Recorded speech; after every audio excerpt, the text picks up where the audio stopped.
You want to get rich? Listen to this lady. You're going to hear in the next half an hour or so ways to get rich by really doing common sense things. That's building community, teaching, coaching, et cetera, et cetera. I'm very excited for Megan Huber to be here because she's going to add value to the people who are listening and watching this. She's going to really, truly, potentially make you rich. What's up, Megan? Amazing. I love that intro. So thank you. Well, let's see where this conversation goes and see if we can make some people rich today. I really believe that. By the way, my name is Kenneth French with VastSolutionsGroup.com. We're watching and listening, Vast Voice telling business secrets to entrepreneurs. And this truly is a secret. It's a common sense secret. A lot of people should be doing exactly what you provide. And that's providing coaching. There's a number of things you're going to provide here actually in this next half an hour. First of all, tell us a little bit about yourself and let's get right into it. Yeah, let's do it. And I love that. Common sense is one of my most two words. Like those two words together, it's amazing because the majority of the world is not operating on common sense. And if we would just operate on common sense, we would all be a lot more prosperous, successful, probably a lot more happy. So I love having a common sense conversation. So a little bit about me. I have been in some form of education and coaching for my entire adulthood. So that's about 20 years. So I started my first career as a high school teacher when I was 22. I am probably at the time of this recording or when you listen to it, I don't know, maybe I'll be 43 by the time you listen to this, but it's been about 20 years. I started out as a high school teacher in the business education department. And I also did a lot of other things in the classroom. And I share this part of my story because where I really learned to lead, where I learned how to build community, where I learned how to facilitate classroom management, where I learned that not all people are created the same. We all have different personalities. We're in different emotional states at different times. Where I learned how to really meet people where they're at, it was teaching high school kids. And not only was I a teacher, I was also the women's tennis coach. I was a swim coach for a period of time. I was coordinating a number of county-wide and statewide initiatives. And when you're in a school building and you are the coordinator of something, and even in your classroom, I kind of always looked at it like that was my little mini business inside of a bigger business. Because if you look at a school, and I was on track to be a principal, I probably was going to then become a superintendent. And the way I always looked at a school building, you have your different stakeholders. You have your parents, your students, your teachers, and then your faculty, your other staff. It's like running a business. You also have to run a budget. So even though I was just a teacher at that time in my career, I ran a classroom like it was my business and my students were my clients. And I think oftentimes our past experience and skills really lends itself to the business that we have today. So I've pulled a lot of those skills into what I do today. Now, fast forward, I've been in the coaching and online education space since 2011. So I became a certified professional coach. I went through a certification. And in the early days, I was coaching a lot of brick and mortar businesses, small local businesses, because a lot of them were solopreneurs running a brick and mortar, or maybe they had one or two employees, but they were an entrepreneur. They were a visionary. So things like details and operations and systems and strategies and structure, it kind of eluded them, and they wanted to get to the next level. They wanted to make more money, and they were totally burned out because it was their business. They were working like 14 to 16 hours a day, 6 to 7 days a week. And so I matched really, really well with the way my brain functions and what I'm really good at. It just meshed really well with somebody who's a visionary that is like truly entrepreneurial. And you put those two things together and it works really well. I built my whole first business by speaking in person and building local communities and meetups in person. That's how I became known in my local area. Fast forward, I left my business. I worked full-time for a very large-scale coaching company, and I was essentially the right hand of the business owner, but less from a whole company operations perspective. It was more from the perspective of running her coaching programs. So at any given time, we would have like 600 to 700 students at a time, clients at a time. And we had a certification program. I wrote all the curriculum and I ran the programs from an operational perspective and was really the mastermind behind how are our programs designed so that they're attractive to the client, people want to buy it, and then we're actually delivering on the results that we promised when we made the sale. And people love it enough that they want to stay here. They want to take the action to do the work. They want to bring their friends, and then they want to stay in our ecosystem for years. Because what we don't want to happen is clients to just come and go, come and go, come and go. Because at that point, you're just moving a bunch of money around. Like, are you really making a lot of money? Or are we just like moving money around? Because if nobody's staying, you're not profiting. Fast forward from that, I left that company at the end of 2016. I rebooted my own coaching business. By that time, I'm known in a little crevice of the coaching industry because of my past history. And so it was pretty easy for me to grow a business very fast in a pretty substantially sized business in 2017. How did I do it? Well, I spent 7 years becoming well known for a particular skill set and niche. And guess what I did again? I built an online community. So now I didn't do it in person. I did it online because now online is super popular. I built a Facebook group. Doesn't matter where you build your community, build it anywhere. But I became the authority in that community. I got to know the people. I nurtured the relationships in that community. And then I would sell my stuff to the people who wanted what I was offering and who were ready to be a buyer. And Kenner, that's really how I've built everything. It's build the community first and then keep building the community at the free level because they become your leads. But then there's also building of the community with your clients on the inside. So today, my expertise has never changed. I help people, either coaches or experts, service providers, or people who've been really successful in whatever business they've been successful in. I help them create, sell, and deliver world-class group coaching programs or masterminds. And that's what I do today.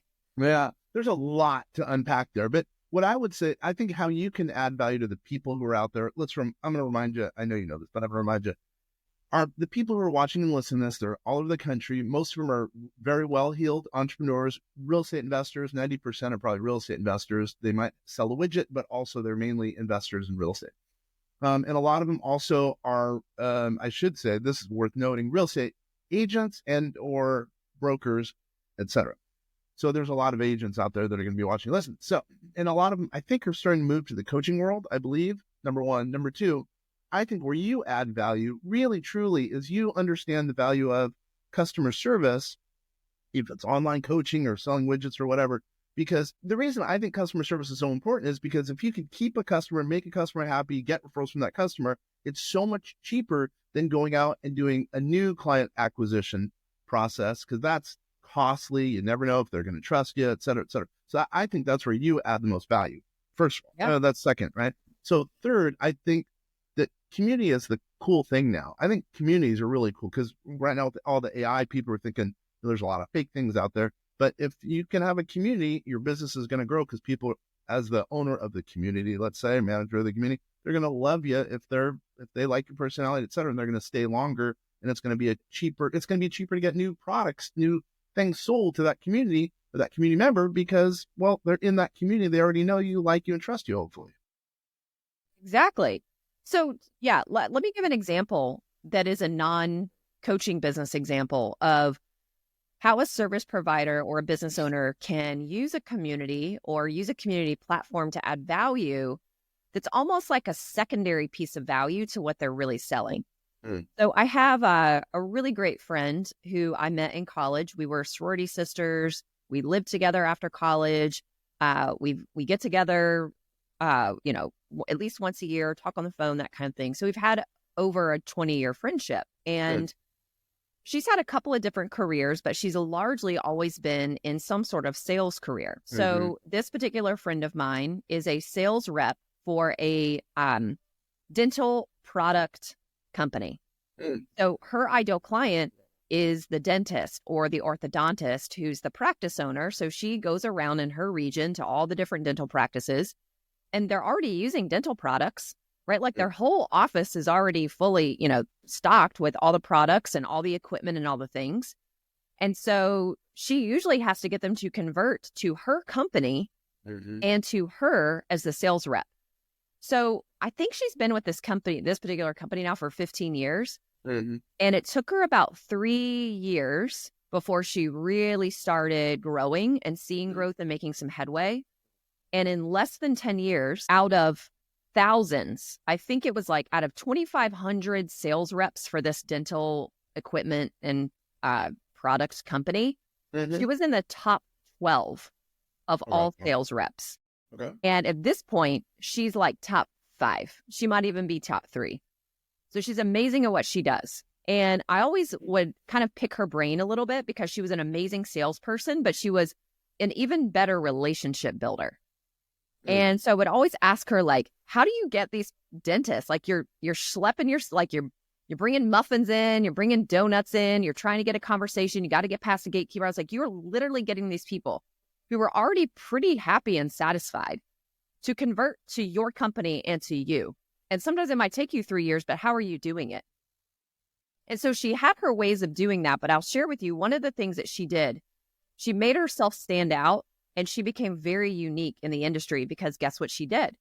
She started a Facebook group for dentists and for people looking for jobs in a dental practice, like dental hygienists or front desk managers or whatever other positions you have in a dental office. And what she recognized is, like, how can I, and it's not like she's not a recruiter.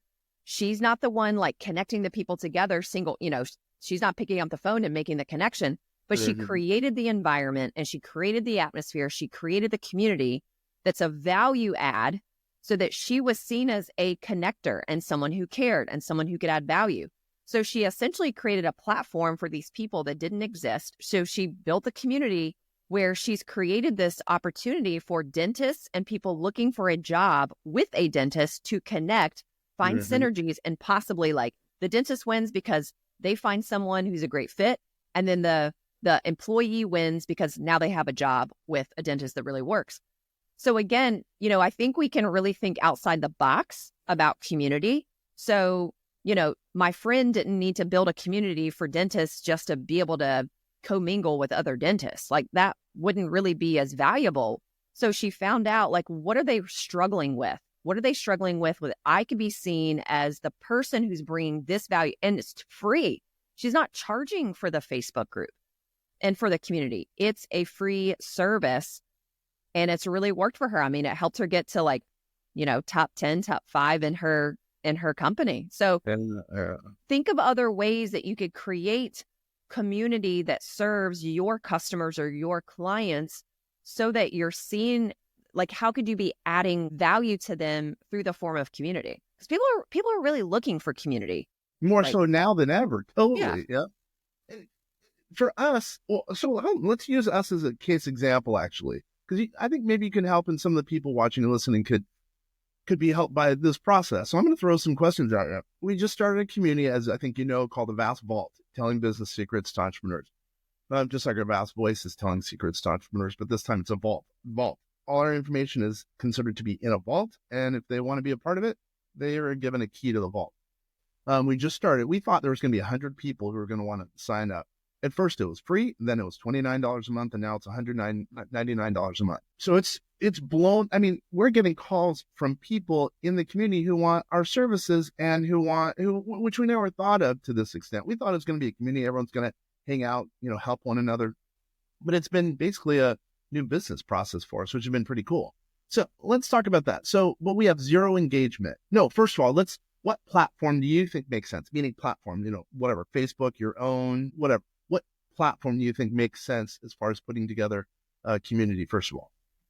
Paid or free, or does it matter? I'm going to ask you. Let's leave this open up. Yeah. So I don't think it really matters. I think what matters the most is, where are your ideal clients and customers already spending their time, and where are they already hanging out? So, I'll say, like, transparently, in 2017, the reason why I started a Facebook group, and I want to share, why did I start a Facebook group? I didn't just flippantly start a Facebook group. Okay. I thought through, okay, who is my ideal client? So you need to know your niche very well. You need to know your ideal client very well. So I figured that out. 2, I identified, where are they already spending time? Got it. Where are they already showing up? Where do they already spend time? Because I'm going to position myself in front of them so that they see me often. Then I asked myself, where are they making buying decisions? So at that time, which I still have that same Facebook group and I still sell inside that same Facebook group today. It's like however many, 8 years later almost. Mm-hmm. I knew that my ideal customer was inside of Facebook groups, and I knew they were making buying decisions inside of Facebook groups with other coaches and service providers in the coaching industry. So I thought, well, I'm going to go create a Facebook group because my ideal client is kind of already trained to make buying decisions inside of a Facebook group. So that's one way of looking at it. And that's one kind of filter to make decisions through. The other one is I've never built a community outside of Facebook. I've personally, now I have clients that have built communities on Mighty Networks, on Circle, on there's another one called like Honey Book or Honey something. Honey Book, yeah. Like all over the place. And School, the only drawback I've ever heard from any of them is that sometimes it can be challenging to get their client to move to another new app. And so you just have to know your audience well enough to know, like, are they going to complain because now it's one more app that they have to download and have on their phone, and it's one more app they have to learn, and it's one more place they have to go. So again, like for me personally, my people are already on Facebook. Why do I want to take you off of Facebook? Like, you're already using it. Is it the best? Who knows? I don't really care as long as my people I know they're there. And if my clients are going to complain because now they have to do one more app, because a lot of people have app fatigue. Yeah. It's too many apps. So I don't think it's right or wrong, good or bad, what platform any of us decide to use. I think it's like, what are your people going to migrate to? And then what are they actually going to utilize? Is it user friendly? Is it, I like simplicity and I like things that are visually user friendly. And if it's visually not user friendly, or if it's confusing, or if it feels like kind of chaotic on the inside to your client, like there's just too many moving parts and pieces, or it's too hard to understand, I would exit that like really quickly. I would look at it through those two filters. I understand. Yeah, we have our own, just to let you know, we have our own technology. It's called Einstein. Everything is built on Einstein. We use Google for our email, but everything's on our own Einstein platform, which is AI. We've been doing AI for years. But anyway, okay. So then I get what you're saying. So build a app or build a community kind of where they already are, because they probably don't want to learn. Well, and to your point, Kenner, like some people do want to own everything. So if you've built it on your own platform, you own that. Like, I fully understand. I don't own Facebook. And if Facebook wanted to shut my stuff down overnight, like they could do that. That's why I'm freaked out. That's why we started our own stuff. It's the same thing with any other platform. Any other platform, unless you own it and you built it yourself, they could just take it away right there. Right. So I think part of it is like, that's another filter. Do you want to build it on your own platform so you own it? Do you have the capability to do that? Do you have the finances to do that? Do you have the team to do that? Some people do, some people don't. You do. Not everybody is going to be able to start that way, right? But you could start that way because of the resources you have access to, right? So, I think there's a lot of factors and variables that go into that. And look, here's the other thing I'll say. Nothing is set forever. So if you need to start where you're at. So if you can start and you can build your own platform and that works, like go for it all day long. But if you're like, that's not in the cards for me today, well, what is? Don't delay. Totally. Don't delay and procrastinate just because you can't build your own. Like, go ahead and get it going. And then look, 6 months from now, a year, 5 years from now, maybe you'll be on your own platform. So there's also an evolution and there's iterations to this as well. I've worked with companies before who literally were making tens of millions of dollars, thousands of clients and customers, and they were all on a particular community platform. And the company decided, like, we're going to switch. I have one client in particular. They were in a Facebook group, thousands of paying clients inside of their private community on Facebook, and they switched to Mighty Networks. The downside to that is you and your team then have to get everybody to migrate over. You've got to close one down. You've got to make sure everybody comes to this other one. You have to acclimate people, and it just takes time. It takes a few months usually to do that, but I'm saying that because it's possible. So whatever you choose, it's not forever. That's exactly, and we're beta testing ours, and it's a headache. It's a lot of work, but I know it's going to be beneficial for the client because now we can do a bunch of stuff. But you're exactly right. I mean, you can scale up, do our own, let's say, and who knows, maybe move to a more robust one down the road, although I don't think we can. But yeah, so, okay, you've shown me that you can, once again, talking your feet, working your feet very quickly. So real quickly, before I forget, what is your perfect avatar for people out there? And then how does someone get a hold of you, by the way? And then we dive a little deeper. Okay, we'll go deeper. Amazing. So my perfect avatar is someone who has an expertise. You have proof of concept with getting clients results. You have yourself gotten results in a particular category, and you are considered an expert in your field. So that means you could be a coach, you could be an expert, you could be a service provider, or you could be an entrepreneur who built a business in a particular category. And you now want to turn around and teach people how to do that. So it could be coaches and experts or service providers who are totally maxed out with either doing done-for-you services or coaching one-on-one. Or again, maybe you built a business to however much money a year. And an example might be like you built a fix and flip business, or you built a junk removal business, or you built a hair salon and you made millions of dollars doing that. And now you want to go teach other people to do the same thing. And you want to add a group coaching or group education stream of revenue to your arsenal. That is what I help people do. Yeah, you're good at Where to find me? Yeah. Honestly, the best place to find me is on Facebook. Okay, then I gotta live on Facebook. So the best place to find me is on Facebook, Megan J. Huber. I also have a Facebook group called Structured Freedom Inc. I have a podcast, right? So if you're listening to this, maybe you like podcasts. I have a podcast called Built to Last. And my podcast will direct you anywhere to any of my websites, social media, anything.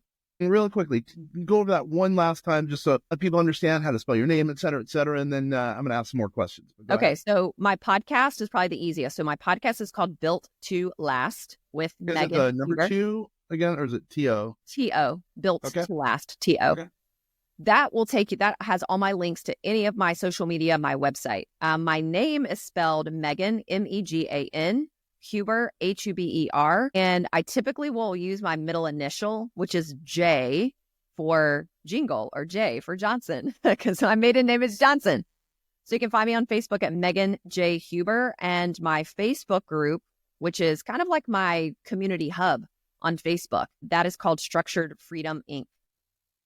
Got it. Thank you. And please, she knows her stuff. I've known her for a while. I know people who know her. She does know her stuff. So if you're interested in any of the things and services she provides, please do get a hold of her. She knows her stuff. I promise you. All right, let's dive a little bit deeper, because you're an expert. You work with coaches, et cetera, et cetera. So let's use us as an example. Now that we're at 500, which for you, or 600, which for you is nothing, but let's just say it's, we're pretty happy with that, although we want it to grow. But we don't have very much engagement. People in our community, on our platform, who are talking, hanging out, which we thought we were going to get a lot of. Instead, more than anything, people are joining the community and then kicking the tires, and then wanting to do business with us, which is great. But that's great. We think engagement's really important, and we don't have very much engagement. So give us some thoughts about increasing engagement, which hopefully will prove for a stickier community. What are some thoughts as far as engagement goes? Yeah. And I want to make sure I'm really clear. Is this for the community? It's the paid community. So people are paying to be part of the community. Is that accurate? Good question. So we have 90 in the free, and then I think it's 580 in the paid community. And they're paying anywhere from $29 a month all the way to $199 a month. And they get a ton of content, real content. And it really is real content. And, we're live on there at least once a month.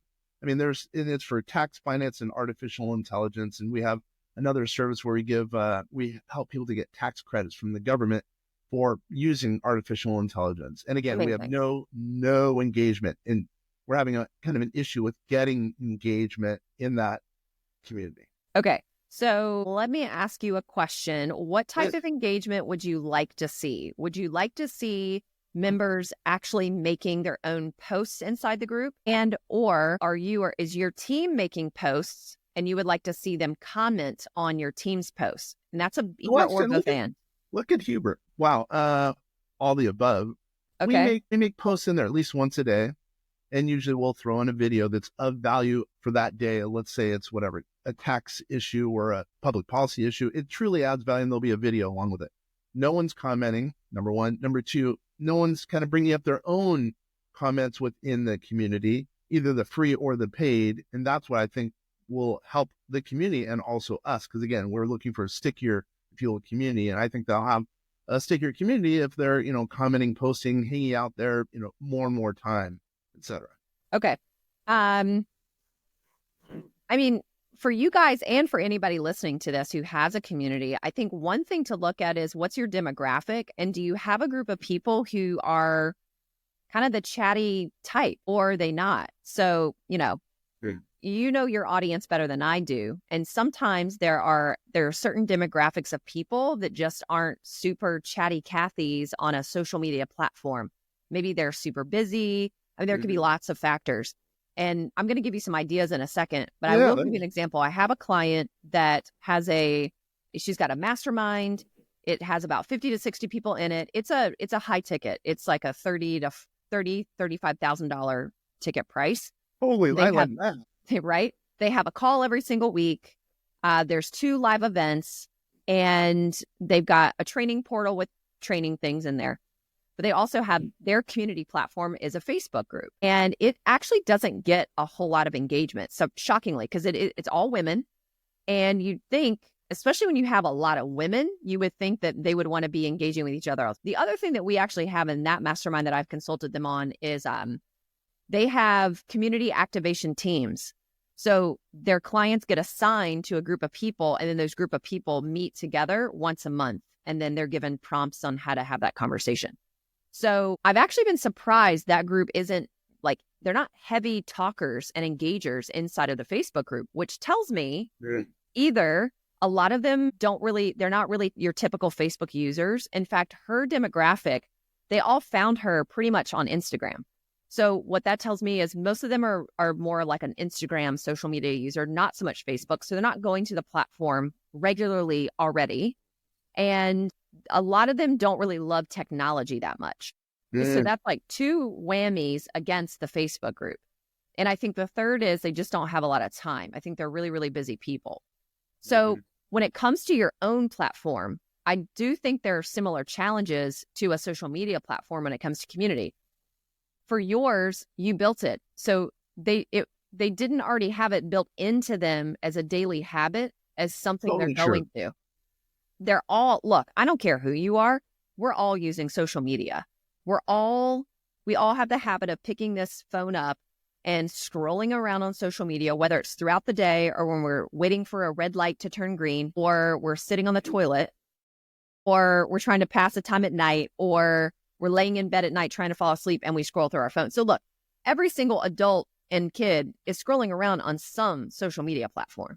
So I think for yours, Kenner, it's not a built-in habit that they're going to come to that site because they're not used to coming to it. So that's one thing. My second question for you, I think the answer is probably yes, but is it a downloadable app that they can have on their phone? Yes. Okay, perfect. So I think that's probably the number one thing. A few ideas for you. I would recommend mixing up the type of posts that you or your team are putting in there. So what type of posts are people going to engage with? Most people probably aren't going to engage with a video. So I don't find it alarming that you're not getting a lot of comments on a video. Yeah. I would certainly start incorporating more question posts. We don't. Yeah, it's fun. Like at least once a week. We don't. If your platform has the capability to do this, I would also do polls. So a poll where you're giving people any capability. You're right. Yeah, you're giving them 4 options and they choose one. So those are 2 really great ones. When people first join, are they prompted to make an introduction post? We just came out with that recently. You're right. Yeah, that's I would think too. So those would be helpful ones. And then think onboarding. So again, this is an app they've never used before. They have no habit of checking in with this app on a daily basis like they do all the others. I would even wonder, have they all even downloaded the app? They're just starting that process. You're exactly right. We don't know, but I would be thinking what can I do in the first 7 to 14 days where you're either giving them prompts or emails or some sort of notification that's going to ding them, that's prompting them to come and engage and do something inside that platform. Because for you, you guys have to train them to use your platform because it's not Facebook or Instagram or TikTok or something that they're already using, you know? Yeah. Well, yeah. So let me stop you there. What's, as you said, I'm sure you don't remember this in a presentation, what's the most important element, I think you said element, of a client's lifetime with a company? Onboarding. Exactly. So you do remember. That's exactly right. And you're just bringing me a big topic. Our onboarding, it's all automated, but it's not, I don't think we walk the client through it, or I should say the member, or the key holder, to be exact. I don't think we walk the key holder through the onboarding process like we should, because it's a high bar to say, hey, this is a new app, it's cool technology, et cetera, et cetera. I think we need to improve upon that. Yeah, I think that's your big opportunity right there. Yeah. I really do, Kenner. I really think it's because they don't have a habit of coming to that app every day. So how can you build that behavior in, and how can you start instilling that habit in them in the first 7 to 14 days, probably 14. Yeah. I mean, You're really totally 30 right. days, but I think, onboarding well, it's not like you're just selling an app.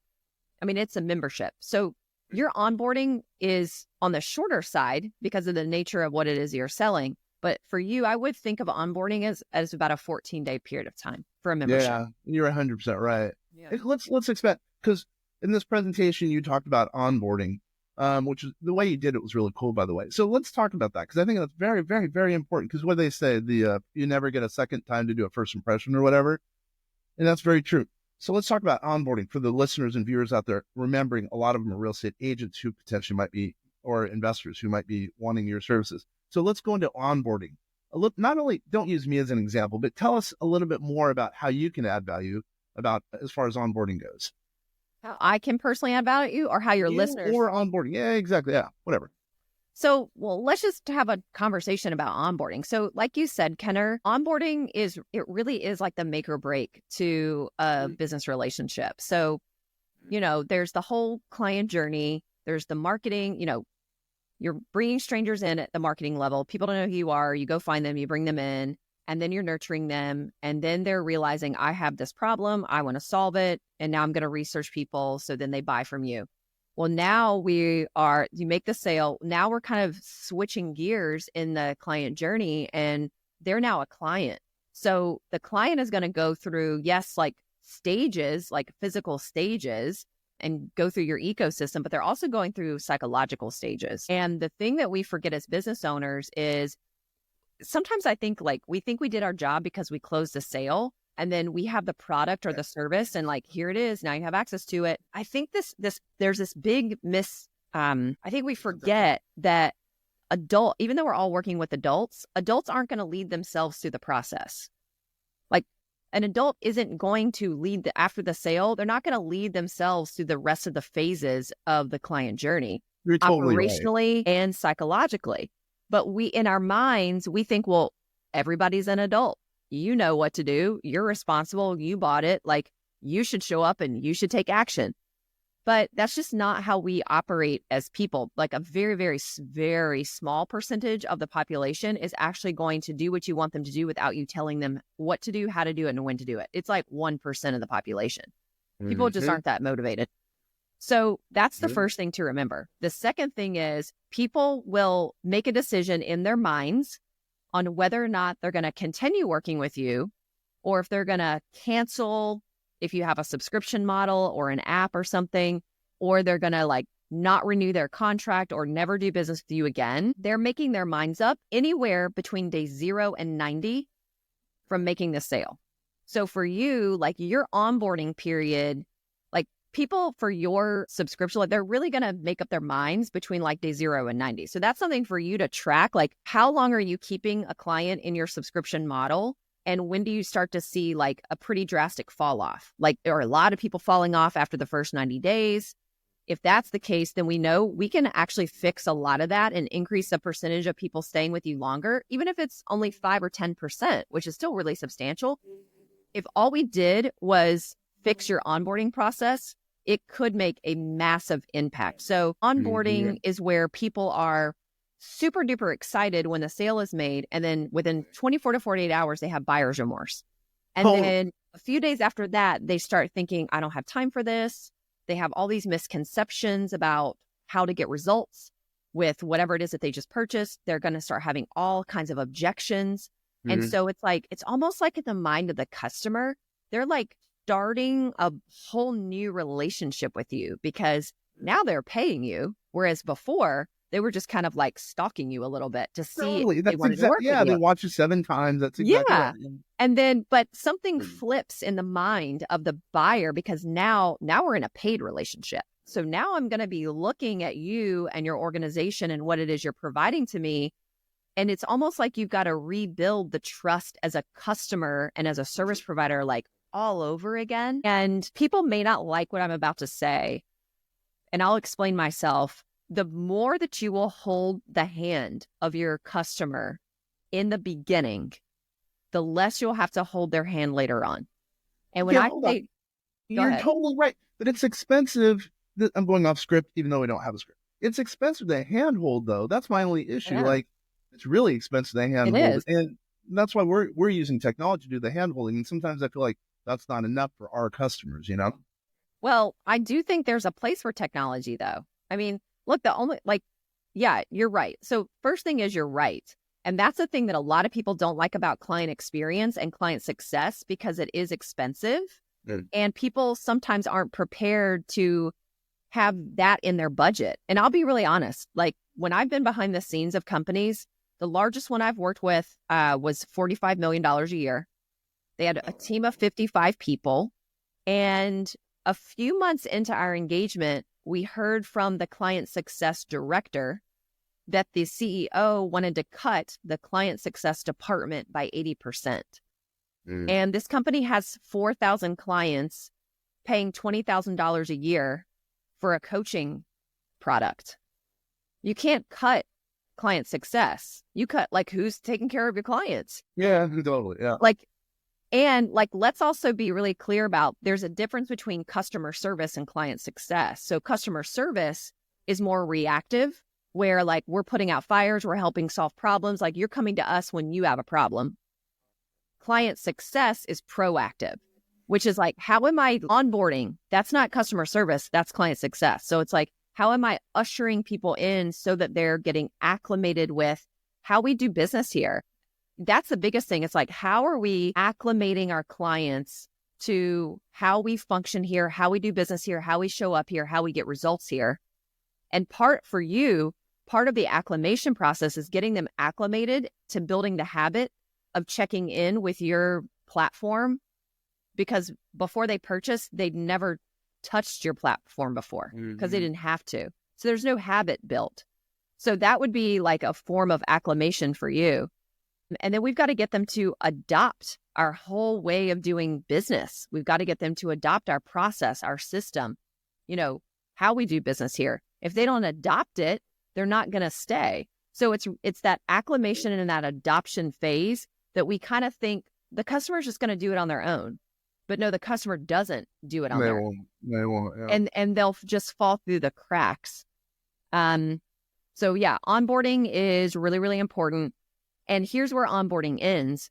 Onboarding really ends. It doesn't really end until your client has gotten the result that they wanted when they purchased. That doesn't have to be the ultimate end result. But again, in the first either 7, 14, or 30 days, depending on what you're selling, I mean, it could be, if you're helping, if you're Salesforce working with $1 billion company and you're trying to set up their whole entire software, like that's going to take probably 3 months to set up and get their whole team acclimated. So onboarding doesn't really end until like 3 months in or even longer. But depending on what you're selling, onboarding is going to last a certain period of time, but it doesn't really end until we've helped the client get some kind of result. So what is that result? What's that first result we need to help our client get? Our job is to get them there. And if we can get them to that first result, like you're really cooking with gas, meaning that your client the client is going to be so much more likely to stick if we can lead them to that place. You're totally right. For us on our normal, for our tax and finance side, we don't consider them a client until they've given us 3 referrals. So they're not a client until they're really happy. By the 3rd referral, we know they're happy. But on the onboarding of the new subscription, the Vast Vault, we really should help them more so with the onboarding. And I'm correcting myself. When I said it's expensive, to do the onboarding in, let's say, the subscription model of, the Vast Vault, it's actually cheaper because if they are happy with the onboarding, they're going to stay around longer. Yes. And so really it's cheaper overall. Probably, I haven't done the math because it's all brand new or in beta, but it probably is cheaper rather than trying to keep them as a client down the road or when they leave because they weren't happy with onboarding. So it's probably smarter to spend the money up front. So I guess I'm correcting myself. It's probably not cheaper. It's probably not expensive to help with the onboarding, handhold, because you're right. You're totally right.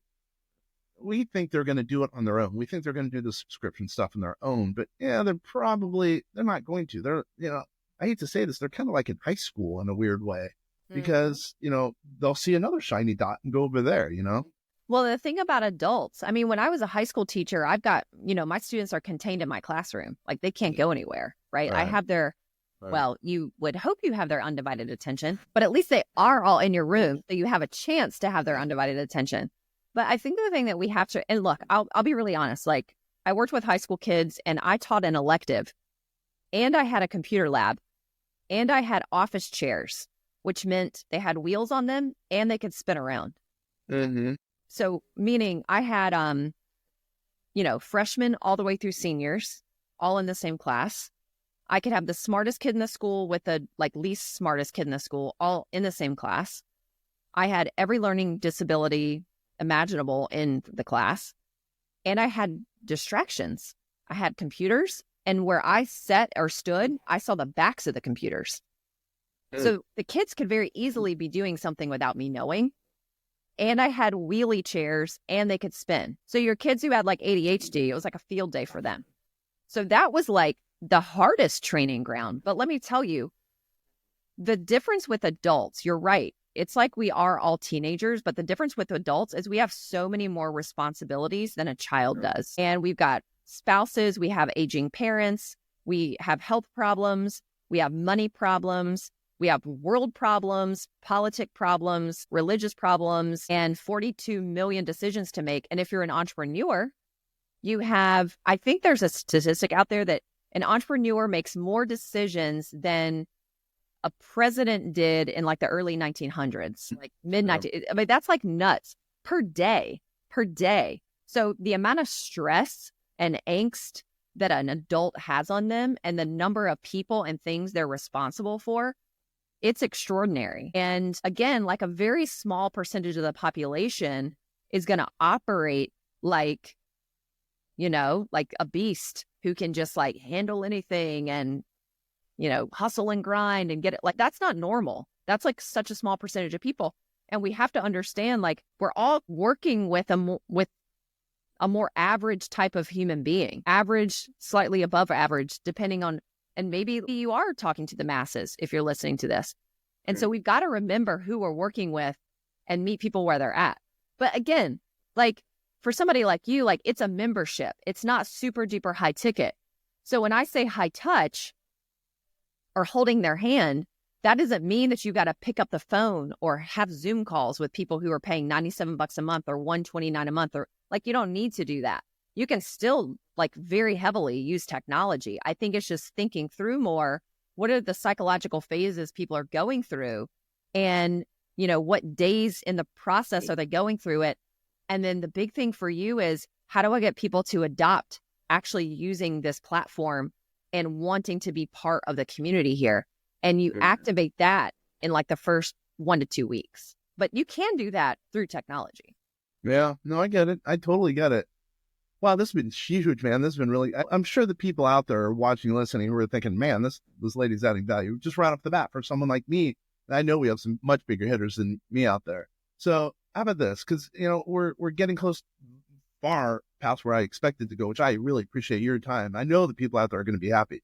So I'm going to ask you to come back down the road. But so what's one thing, kind of in closing, what's one thing that you think that a business owner should know relative to your expertise? I mean, I'm going to leave the door wide open for you. What can you provide as knowledge to the people who are watching and listening that can add value to them, as to the extent we haven't gone over it yet? I mean, you've got in a this is kind of going a little off script of everything we've been talking about, but because everybody here is building businesses and building really awesome careers, how, I don't, no matter how big someone is or how far along anyone is on your entrepreneurial journey, like going back to the basics is really where you win. And I think that we make business and communities or adding businesses or scaling our businesses. And I'm saying this because I work behind the scenes of a lot of large scale companies, You do. regardless of the industry. So I see behind the scenes of team dynamics. I see like how many offers people have at all these different price points and all these different deliverables. And I see like the performance gaps. And there's just so much complication behind the scenes in companies. And especially when I look at like a coaching model, that to me, it is such a simple business model. So I think that we get so sidetracked by complexity, or we make ourselves believe that things are supposed to be a lot harder than they are, but they really don't need to be. Like the hardest thing is people. The hardest thing is confronting and having hard conversations with people because emotions get involved. And not all of us have personalities necessarily that are great with that or enjoy having those uncomfortable conversations with people. But if we just kind of strip back the complexity, business is simple, and it's about constantly getting back to the basics and getting back to simplicity. Because we are complex people and we are going to naturally bring in the complexity.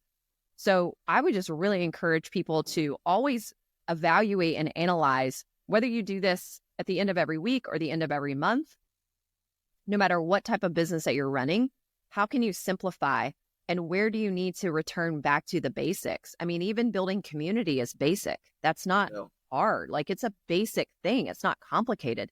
Building a coaching business is not hard. It's just follow the basics and repeat the basics over and over and over again, and just scale by repeating what you figured out to work, right? It's like somebody said this to me one time.